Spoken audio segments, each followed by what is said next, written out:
Sally, yet again, reading from books that have caught my interest. So today I'm reading from one of Gregg Braden's books, one of my favourite authors, and it's called Deep Truth, Igniting the Memory of Our Origin, History, Destiny and Fate. The False Assumptions of Science. A revolution in the way we think of ourselves is sweeping the world. It's forcing us to rewrite the story of our origins, our past, how long we've been here, and where we're going. Even though the revolution began in the early 20th century, it has gone unnoticed by average people going about their daily routines. That is, unless they're among the group of scientists who have dedicated their lives to understanding how life and the universe work. For the archaeologists struggling to fit the discovery of advanced Ice Age civilizations into the traditional timeline of history, for example, and the biologists publishing more than 400 peer-reviewed studies showing that nature is based upon cooperation rather than survival of the fittest. The revolution in thinking feels like a major magnitude earthquake.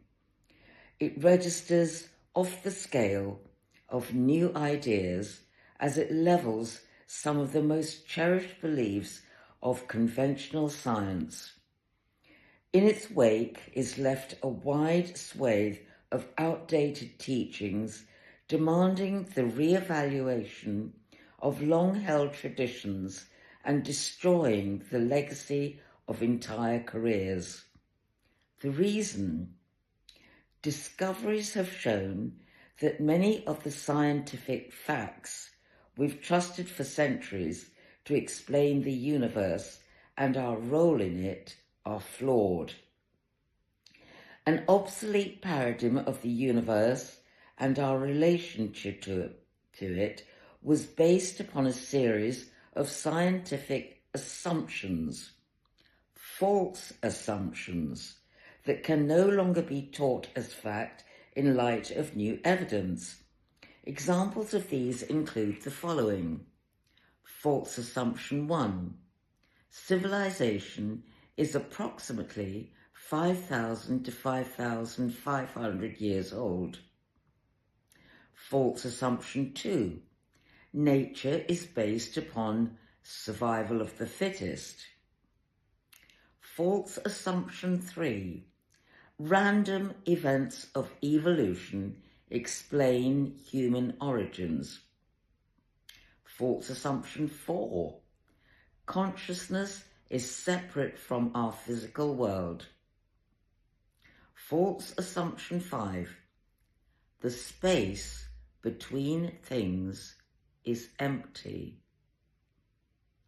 When we think about everyday life, the way we care for ourselves and our families, how we solve our problems, the choices we make, we find that much of what we accept as common knowledge is rooted in the core beliefs of these false assumptions, which are holdovers of an outdated science that began 300 years ago. It may be no coincidence that during this same period of time, the world has found itself facing the greatest crises of war, suffering and disease in recorded history. These ideas of our sterile-sounding chemical origins, of our relatively recent arrival on Earth, and of our separateness from nature have led us to believe that we are little more than specks of dust in the universe and a biological sidebar in the overall scheme of life. Is it any wonder that we often feel powerless to help our loved ones and ourselves when we face life's greatest crises? Is it any wonder that we often feel just as helpless when we see our world changing so fast that it has been described as falling apart at the seams? At first blush, there seems to be no reason for us to think any differently, to believe we have any control over ourselves or events.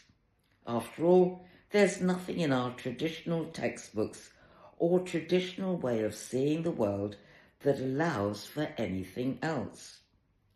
That is, however, until we take another look at the new discoveries of the last years of the 20th century.